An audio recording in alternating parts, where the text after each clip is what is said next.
Party के यहाँ के प्रत्याशी और सलेमपुर के सांसद आदरणीय रविंद्र कुशवाहा जी, सलेमपुर की विधायक और उत्तर प्रदेश सरकार में मंत्री विजय लक्ष्मी गौतम जी, कार्यक्रम में उपस्थित भारतीय जनता पार्टी के समस्त मंच पर विराजमान पदाधिकारीगण, सामने बैठे हुए महान जनता, बहनों और भाइयों, मैं भाषण नहीं दूंगा, केवल एक बात कहा करके महाराज जी का स्वागत करूंगा कि महाराज जी ने, जब मैं विधायक 2 साल पहले हुआ था, जब महाराज जी से मैंने आशीर्वाद मांगा, जो मैंने कहा महाराज जी ने वो सारी मेरी मांगे पूरा किया। इसलिए आज के अवसर पर केवल यही कह करके महाराज जी भाटपारा रानी विधानसभा पर इसी तरह आपका आशीर्वाद बना रहे और आप अगर आशीर्वाद देते रहेंगे, भाटपारा रानी विधा निरंतर आपके आदेशों का पालन करेगा। बहुत बहुत धन्यवाद। जय हिंद, जय भारत। बहुत बहुत धन्यवाद माननीय विधायक जी। अब मैं आग्रह करता हूँ माननीय सांसद रविंद्र कुशवाहा जी से कि आप माननीय महाराज जी को अंग वस्त्र देकर स्वागत करेंगे। माननीय सांसद जी रविंद्र कुशवाहा जी, जो भारतीय जनता पार्टी के प्रत्याशी हैं।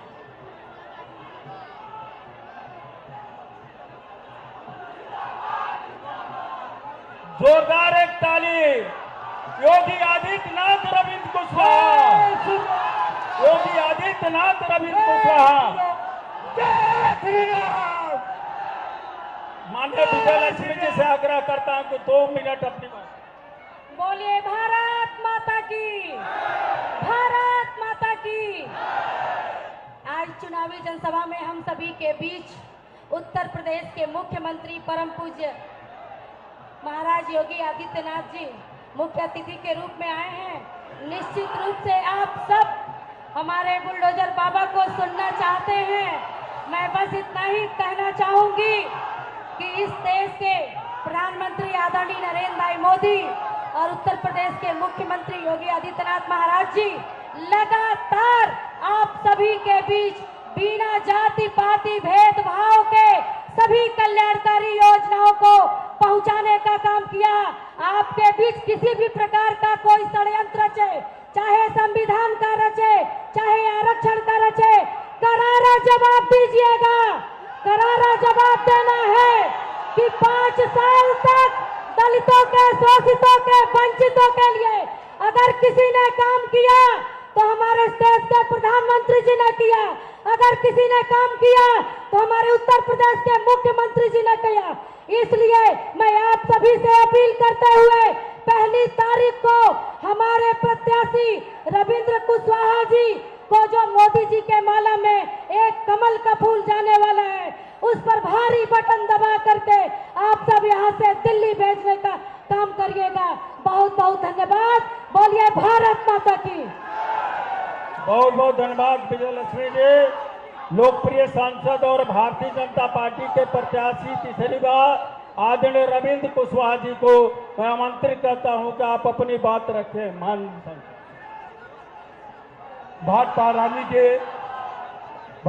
रानी के विधानसभा के बीआरडी इंटर कॉलेज के मैदान में आए हुए भाटपारा के कोने कोने से सभी सम्मानित नौजवान साथियों, माताएं, बहनें और बड़ी संख्या में महाराज जी के भक्त और महाराज जी को प्यार करने वाले हमारे नौजवान भारी संख्या में उपस्थित हैं।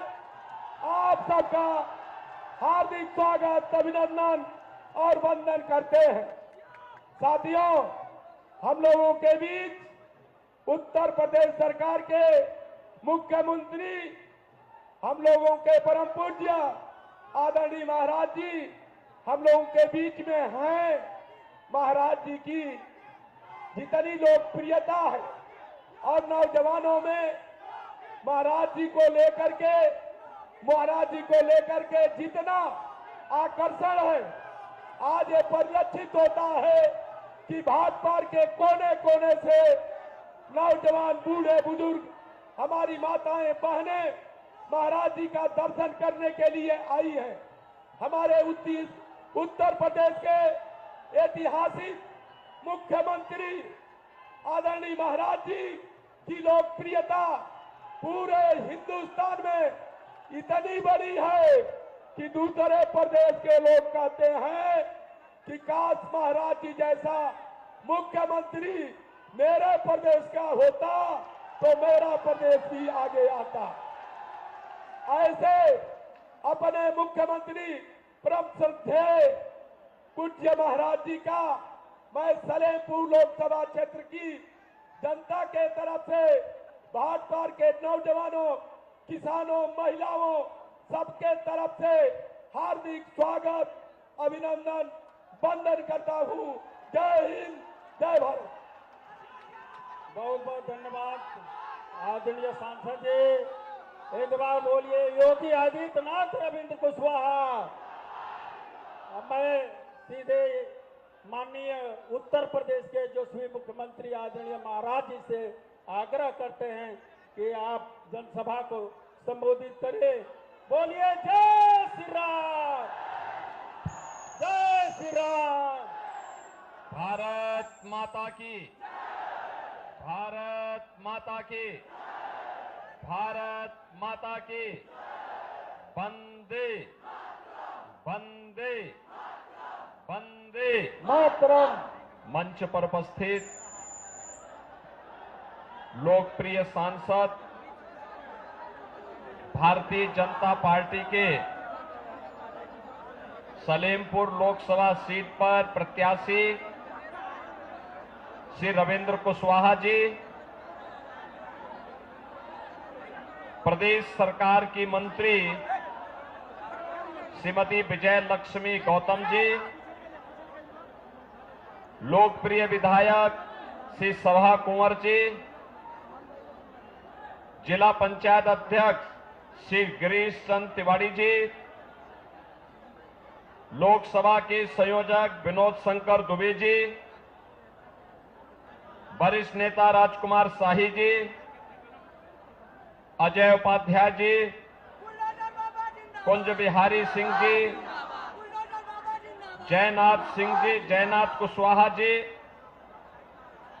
राघवेंद्र वीर विक्रम सिंह जी, दिलीप सिंह बघेल जी, भानु प्रताप सिंह जी, धर्मेंद्र सिंह बघेल जी और भारतीय जनता पार्टी और एनडीए के हमारे सभी पदाधिकारीगण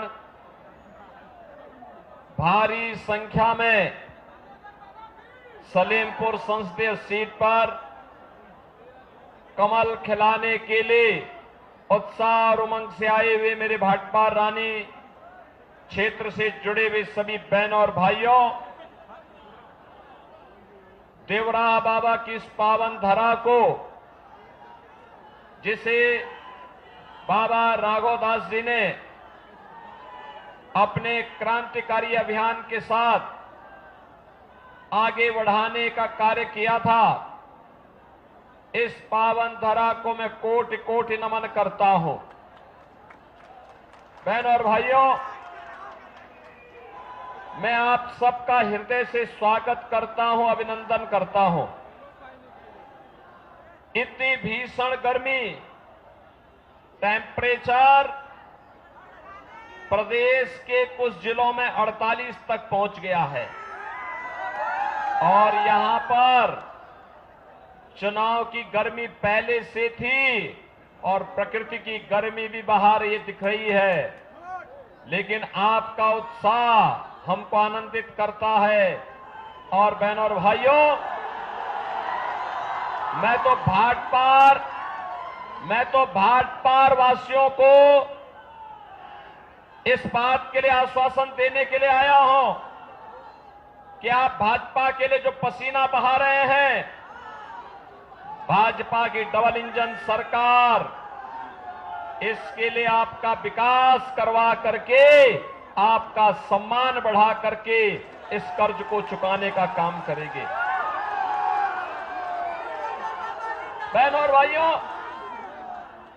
आज आप देख रहे होंगे पूरे देश के अंदर लोकसभा चुनाव चल रहे हैं। 6 चरण संपन्न हो गए हैं, 7वें चरण और अंतिम चरण में हम लोगों को मतदान करना है। बहनों और भाइयों, पूरे देश के अंदर एक ही नारा है, एक ही स्वर गूंज रहा है, और वह है कि फिर एक बार और अब की बार 400 पार। 400 पार के नारे से ही सपा, बसपा और कांग्रेस को चक्कर आने लगता है, क्योंकि इनको तो इतनी सीटों पर चुनाव लड़ने के लिए प्रत्याशी ही नहीं मिले। उनके पास तो प्रत्याशी ही नहीं है, और इसीलिए कह रहे हैं कैसे होगा। तो जनता जनार्दन ही उन्हें जवाब दे देती है। जनता जनार्दन कहती है, जो राम को लाए हैं हम उनको, जो राम को लाए हैं, और 2024 में फिर से कमल खिलाएंगे। मोदी जी फिर से प्रधानमंत्री। बहनों और भाइयों, यह आवाज जनता का स्नेह और प्यार मोदी जी के प्रति, और मोदी जी ने इसके लिए 10 वर्ष अहर्निश प्रयास किया, तपस्या की, कार्य किया, दिन रात बिना रुके, बिना झुके, बिना डिगे। देश के सम्मान को बढ़ाने का हो, देश की सुरक्षा का मुद्दा हो, देश के अंदर विकास के बड़े बड़े कार्य हो, या गरीब कल्याणकारी योजनाओं के माध्यम से प्रत्येक गरीब के चेहरे पर खुशहाली लाने का कार्य। आज आप देखते होंगे, पहले आतंकी घटना घटित होती थी, और आतंकी घटनाएं घटित होने के बाद जब हम कांग्रेस और समाजवादी पार्टी सरकार से कहते थे कि आतंकवादियों से निपटो, तो ये कहते थे आतंकवादी तो सीमा पार के हैं। बहनों और भाइयों, आज तो मोदी जी के नेतृत्व में आतंकवाद समाप्त, नक्सलवाद समाप्त। अब तो पटाखा भी जोर से फट जाए ना, तो पाकिस्तान को सफाई देनी पड़ती है, कहने लगता है तेरे साथ मैंने नहीं किया है। बहनों और भाइयों, ये तब है क्योंकि आपका एक वोट मोदी जी को मजबूती करता है, और मोदी जी फिर देश को मजबूत करके दुनिया के अंदर भारत की ताकत का एहसास कराते हैं। एक तरफ मोदी जी के नेतृत्व में भारत दुनिया के अंदर सम्मान प्राप्त कर रहा है, सुरक्षित हो रहा है, और दूसरी तरफ विकास के बड़े बड़े कार्य। देवरिया में भी मेडिकल कॉलेज बनेगा, एक सपना था, आज बाबा देवराहा के नाम पर मेडिकल कॉलेज बन करके प्रारंभ हो गया है। बहनों और भाइयों, पहले एम्स के लिए दिल्ली जाना होता था, आज गोरखपुर में एम्स की स्थापना हो गई है। पहले पानी के लिए सीजन में तरसना होता था, आज तो बहनों और भाइयों हर घर नल की योजना क्रियान्वित हो रही है। पहले इंसेफ्लाइटिस से मरीजों, नवजात बच्चों की मौतें होती थी, आज हमने जैसे माफिया समाप्त किए, वैसे ही इंसेफ्लाइटिस की 9 की बीमारी को पूरी तरह समाप्त करके यहां के मासूमों को बचाने का काम भी किया है। बड़े बड़े कार्य हो रहे हैं, हाईवे बन रहे हैं, 2 लेन, 4 लेन, 6 लेन, 12 लेन के हाईवे, वंदे भारत, अमृत भारत और नमो भारत के नाम पे ट्रेन चल रही है। विकास के बड़े बड़े कार्य नए भारत की पहचान बन रहे हैं। और गरीबों के लिए याद करिए, ये समाजवादी पार्टी की सरकार थी, समाजवादी पार्टी की सरकार थी, गरीब भूख से मरता था, उपचार के भाव में दम तोड़ता था, रसोई गैस नहीं मिल पाती थी, गरीब बरसात में और सर्दी में ठिठुरने के लिए मजबूर होता था। आज बहनों और भाइयों, 80 करोड़ लोगों को भारत फ्री में राशन दे रहा है। 60 करोड़ लोगों को प्रतिवर्ष 5 लाख रुपए का मुफ्त में स्वास्थ्य का उपचार की सुविधा दे रही है। 12 करोड़ किसानों को किसान सम्मान निधि, 12 करोड़ घरों में शौचालय का निर्माण, 10 करोड़ गरीबों के घर में उज्ज्वला योजना का कनेक्शन और 4 करोड़ गरीबों के लिए प्रधानमंत्री मोदी जी ने आवास बनाए हैं। बहनों और भाइयों, मोदी जी की घोषणा है 4 जून को जब फिर एक बार मोदी सरकार बनेगी तो 70 वर्ष से ऊपर के प्रत्येक व्यक्ति के लिए फ्री में 5 लाख रुपए प्रतिवर्ष का आयुष्मान का कार्ड उपलब्ध करवाएंगे। मोदी जी की घोषणा है कि 4 जून को जब फिर एक बार भाजपा की सरकार बनेगी, मोदी सरकार बनेगी, तो बचे हुए गरीबों के मकान भी बन जाएंगे। मोदी जी ने कहा है भारत में विरासत भी रहेगी, भारत में विकास भी होगा, और उसी का परिणाम है अयोध्या में रामलला का भव्य मंदिर का निर्माण भी हो गया है। बहनों और भाइयों, एक तरफ विरासत भी और विकास भी, सुरक्षा भी, सम्मान भी, गरीबों का उत्थान भी, और दूसरी तरफ समाजवादी पार्टी और कांग्रेस का गठबंधन है। आप देख रहे होंगे ये माफियाओं के सरपरस्त हैं, अपराधियों को गले का हार बनाते हैं। कोई भी माफिया हो, खनन माफिया, भू माफिया, पशु माफिया, ये सभी माफिया समाजवादी पार्टी से जुड़े हुए हैं। और बहनों और भाइयों, इनके समय में दंगे होते थे। याद करिए इसी भाटपार में कैसे दंगा करके निर्दोष हिंदुओं को बंद कर दिया था। हिंदुओं की झोपड़ियां जलाई गई थी। तब मैं सांसद था, मैं आया था यहां पे, मैंने जेल से छुड़ाने का काम किया था उन लोगों को। हमने कहा ये नहीं होने पाएगा, और अगर कोई निर्दोष हिंदुओं को छेड़ेगा तो फिर बड़ा आंदोलन होगा। और बहनों और भाइयों, आज आप देखते होंगे, आपने 7 वर्ष में यूपी में कहीं दंगों का नाम सुना है क्या? आज यूपी में दंगा नहीं होता है। नो कर्फ्यू, नो दंगा, क्योंकि यूपी में है सब चंगा। अब यूपी तो पूरी तरह सुरक्षित है, पर्व और त्योहार मनाए जा रहे हैं। अयोध्या में आप जाएंगे तो आपको अयोध्या ऐसे लगेगी जैसे प्रभु राम लला की समय की अयोध्या फिर से आ गई है। भव्य अयोध्या, दिव्य अयोध्या के दर्शन होंगे। बहनों और भाइयों, एक तरफ भारतीय जनता पार्टी इसके लिए कार्य कर रही है, और दूसरी तरफ ये समाजवादी पार्टी और कांग्रेस के लोग क्या कह रहे हैं? ये कह रहे हैं कि अगर सत्ता में आए, ये कहते हैं सत्ता में आएंगे तो पर्सनल लॉ लागू करेंगे। पर्सनल लॉ का मतलब जानते हैं आप? पर्सनल लॉ का मतलब तालिबानी शासन। तालिबानी शासन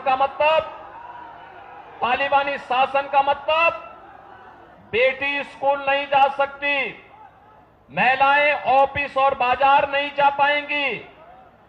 ये कांग्रेस और समाजवादी पार्टी भारत का तालिबानीकरण करना चाहती है, और भारतीय जनता पार्टी घोषणा करती है भारत की व्यवस्था बाबा साहब भीमराव अंबेडकर के द्वारा बनाए गए संविधान से चलेगी। भारत की व्यवस्था किसी सरिया कानून से नहीं चल सकती है। हम पर्सनल लॉ फिर से लागू नहीं होने देंगे।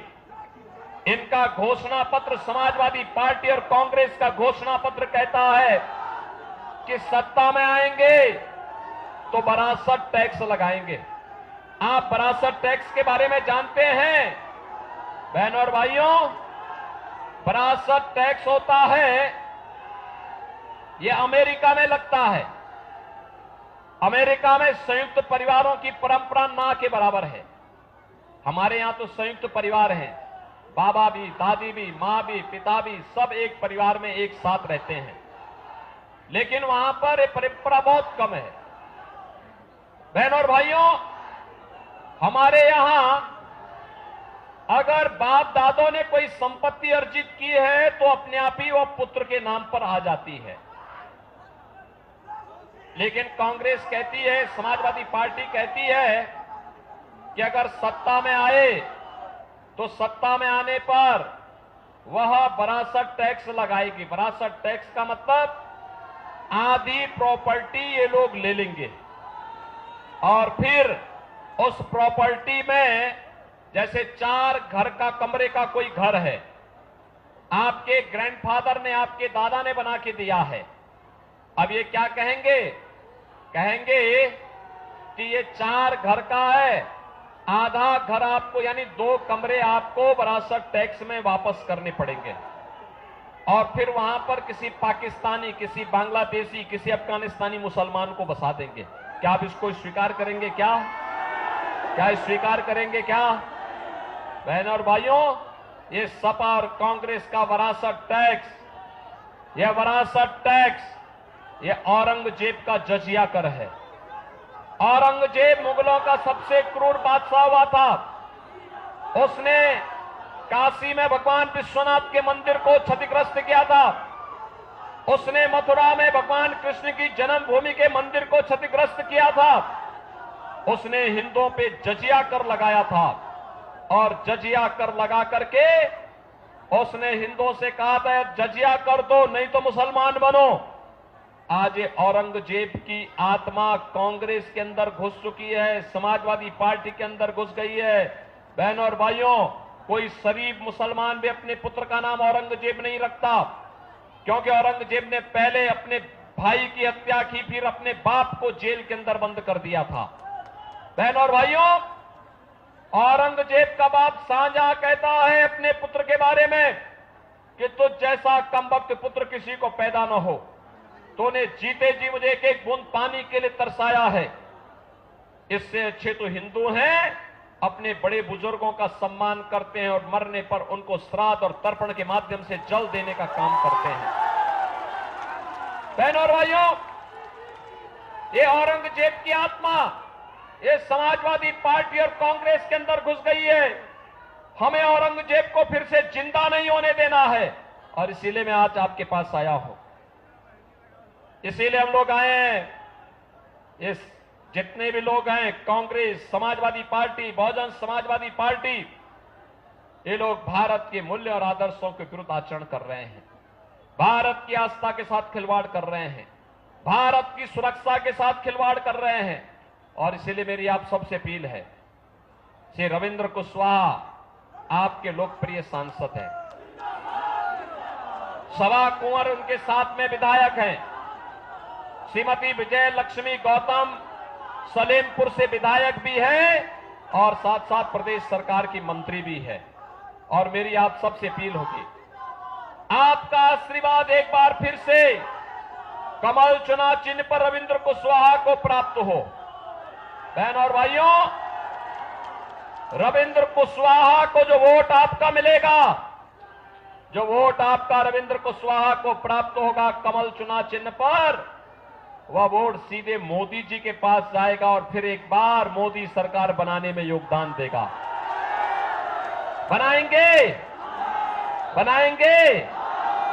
भाई। वो बेटी, वो एक बच्ची है, वो फोटो लेके खड़ी है, उसको अंदर यहां मंच से बुला दो।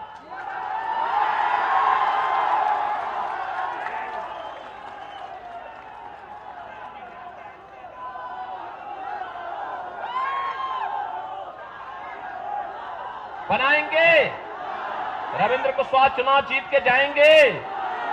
कल और परसों 2 दिन का समय है। ये 2 दिन का समय देश के लिए देंगे। इसके लिए आपको 25-25 घर जाना होगा। जाएंगे। दोनों हाथ ला करके मेरे साथ बोलेंगे फिर, भारत माता की। और उन 50 घरों के सभी मतदाताओं को 1 जून को मतदान कराना है, कमल चुनाव चिन्ह पर कराएंगे। तो फिर मेरे साथ बोलेंगे, जय श्री राम, जय जय श्री राम, जय जय श्री राम।